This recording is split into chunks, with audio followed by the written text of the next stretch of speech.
Personally, living abroad has changed my life, but it has also stretched me in ways I never thought was possible. It's been hard, guys. So, if you're an international student and you have never ever cried in your bed at night alone, then I salute you. But as for me and the others, we have done it.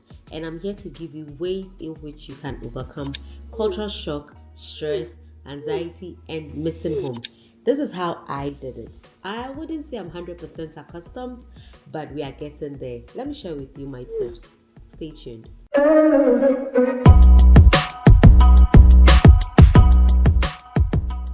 Hi guys, my name is Dr. Rich Lavenbro, a practicing dentist in Ghana. I moved here to the United States to pursue my master's in global health policy and management.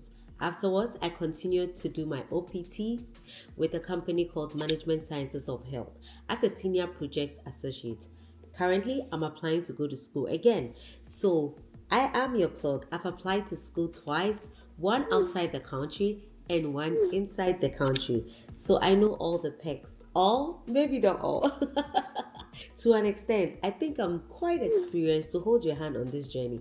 If you ever want to study abroad, I am your plug. Okay, guys, so let's go into today's video. I'm telling you, you know the excitement after you get your visa, the excitement after you sit in the plane, you land, like, oh my God, I've been there, everything. Now, it starts to hit you when you're alone in your dorm room or your room or whatever space you're in, and then you're about to start school. That's when it starts to hit you. 1 week in, 2 weeks in, 3 weeks in, then it's hitting you really hard. You miss home, you miss your family, you miss your traditions, you miss your food, your culture, and everything. It's a lot. But let's get right into the video and let me give you ways in which I overcame this.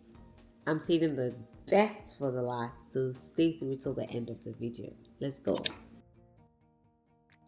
So I still remember the very first few weeks that I came here. Let me tell you the things that were most challenging for me. The food. Okay, I'm a spicy girl. I really do love spicy food. Tell me why. Any food that I buy is not spicy. So one, the food. Two, people were talking too fast. The accents. I'm like, yeah, we do English, but I'm like, pardon? And even if you happen to find yourself in the southern parts of America, like their accent is really, really thick. Like it's very hard to hear. Be ready to say pardon so many times, okay? And then also I missed a lot of family traditions, and I missed my friends a lot because I was an after work kind of girl, like going out kind of girl. So I missed them a lot. It became very, very boring and very routine. But I'll tell you how I got through this. Now, when you're coming, before you come, now you know you have the plan to come. Listen, go out as often as you can with your friends. Don't leave any outing to chance, and document everything. Document your entire outing. I'm telling you, take photos, take videos. Let people think you are crazy. These are the photos and videos that are going to save you on very lonely nights. And if it's even cold, you are finished. But this is what is going to help you.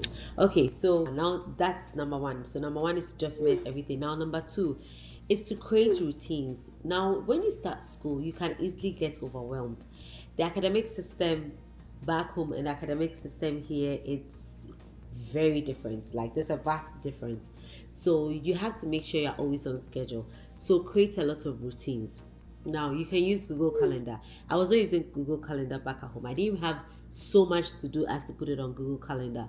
Everything was in my head. My calendar was in my head. But you need a Google Calendar. I know people who were using it back home. I wasn't. So I had to come and get used to it here. And it really helped me and set a lot of reminders. So you're going to have a lot of assignments, a lot of group meetings.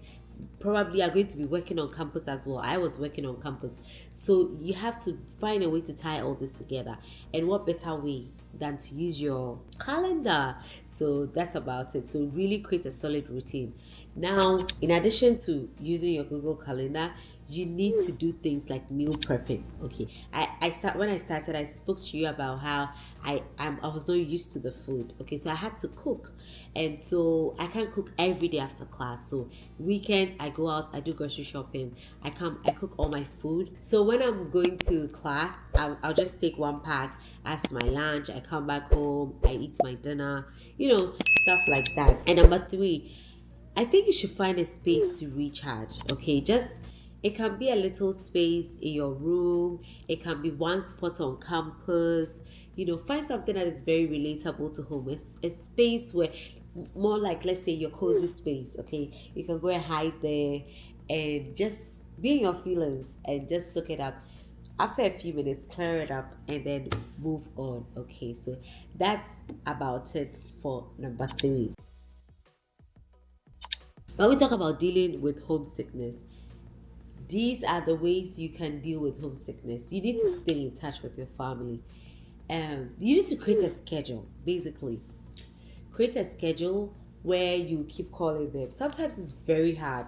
Like I was saying, stay connected to your family and friends. With a time difference, you need to find a time that works for both of you. But it shouldn't also be too much to interfere with your work and school schedule when you are here. So please create that. Now, number two is you need to bring an item that reminds you of home. Sometimes people will bring like a Ghana flag. Sometimes people will bring like African prints. Sometimes people will even bring their mom's cloth. Anything that reminds you so much of home that is not so heavy to carry when you're coming. You need to also do that. Yeah. So these are some of the things that you can do to help you. Yeah, and then you also can also bring some snacks from home. Yes, they would run out eventually, but in the meantime, with the first few weeks that you're getting accustomed to, you can do that. And another thing I did that really helped me was I got a friend in school who is Ghanaian. She's also Ghanaian, but she had lived here for a while. And so she had like both the Ghanaian taste bud, and then she had tasted a lot of food here. So I used to go grocery shopping with her, and she'll show me, oh, when you pick this tastes like this in Ghana. I'll give you a perfect example. I brought Milo. Okay, I brought some Milo, and then I ran out of the Milo. And so she showed me that, oh, Swiss Miss chocolate tastes like Milo. Guys, it's too much sugar. It doesn't really taste like Milo, but at least it's close to it. Okay, in my opinion, even though it's close to it, it's too sugary. There's too much sugar inside. It's not like the authentic Milo, but at least you can work with it until you get your next Milo. Until you can go to an African store or grocery store, or some Hispanic shops have these kind of things to be able to get that. So that's a perfect example that I will give you. So you can do that. You can find a friend who is from your country, a Nigerian friend, a Ghanaian friend, Liberian, whatever country you are coming from. You can find somebody like that, and then the person will help you to pick out stuff. Because when you go to the grocery store, it's so overwhelming. If you go to one lane, milk, different kinds of milk. Back home where we didn't have so much to choose from, over here choosing is the problem. So let's have that in mind. Now, another thing is to build your support network. Personally, like I told you, I had my Ghanaian friend and I had a lot of Nigerian friends. When you travel, you see the way Nigerians are thirsty. They always hunger and they thirst for success. Listen, I'm Ghanaian. I love Ghanaians. I roll with Ghanaians, but I really roll with Nigerians too. And they will always find a way. Like they know the ways, they know the stuff. Okay, I'm talking about, yeah, like the good Nigerians, those who are, because you're in school, these people are also in school, their hunger for success is really, really high. So you should also have some of them. Okay, Liberians, I had Liberians in my group. Like literally, we formed sort of like an African tribe. Yes, we had foreign friends, but they help you, they understand where you are coming from, so you can relate with them. So you can join other student clubs as well to form networks. Any way that you can really form very, very good networks, please do that. So that's about it with overcoming homesickness. Do you overcome culture shock, please? What are some of the cultural shocks you've seen since you came here? If you are here, put it in the comment section below. Let's discuss it. Okay. Mine personally, it started from tipping, the tipping culture. I'm like, you see, when I'm going to eat in a restaurant and I'm tipping, I don't feel. I mean, I can tip. I love to tip. Yes, that I will tip. But going to pick up my food, like, what did you do for me that I have to tip you? I literally went to pick up my food. I picked it myself. Why do you want a tip from me? So the tipping culture was one thing that really, really got to me. So me personally, that was one of my cultural shocks. I think my next cultural shock was the love of cheese. I think it's because I was so used to cheese. Like there's cheese in everything. Omelette, cheese. Everything, cheese. Guess who eats a lot of cheese now? Me. So don't judge anything you are shocked by. This is the advice I'll give you about cultural shock. One, be very, very observant and very attentive. Okay, don't judge anybody, don't judge anything. That is their culture. How would you feel if somebody judged your culture? So just be very observant, be very attentive. If you have to ask questions, ask questions. That's one of the things that I also noticed here, that people ask a lot of questions. There's some questions you may think is dumb, because where we are coming from, we do have dumb questions and questions that are not dumb. Over here, no question is dumb. Ask. It's better you ask and look dumb than to actually do something else and look very, very dumb. So that's about it. So please ask a lot of questions if you have to. So that's one thing about the cultural shock. That's one of the ways to be able to overcome it. And then be very polite. Um, to me, politeness has taken me very, very far. I remember when I was even working, sometimes my boss would tell me if they need something from another department, they say, "Oh, Rich Love, you go and ask, because you have a very polite way of sending your emails. You have a very nice way of asking, so I'm sure they'll give it to you." That is how you have to be polite. Be very polite. So people will start to wonder, "Oh, is this chica?" You know, and it also helps them to open up to you about their culture and stuff like that. Personally, I'm somebody who loves to enjoy new cultures, so I love to travel and see people's cultures, ask them questions. So for me, it was not really really much of a big thing to me. Now, in order to also overcome the cultural shock, the next thing you can also do is to say yes a lot. What do I mean by say yes a lot? Say yes to new food. Try it. Okay. You never know. You may like it. Okay. When I came, there were some foods I was like, And right now, if I'm hungry, those are my go-to foods. So don't say no. Just try that food right there.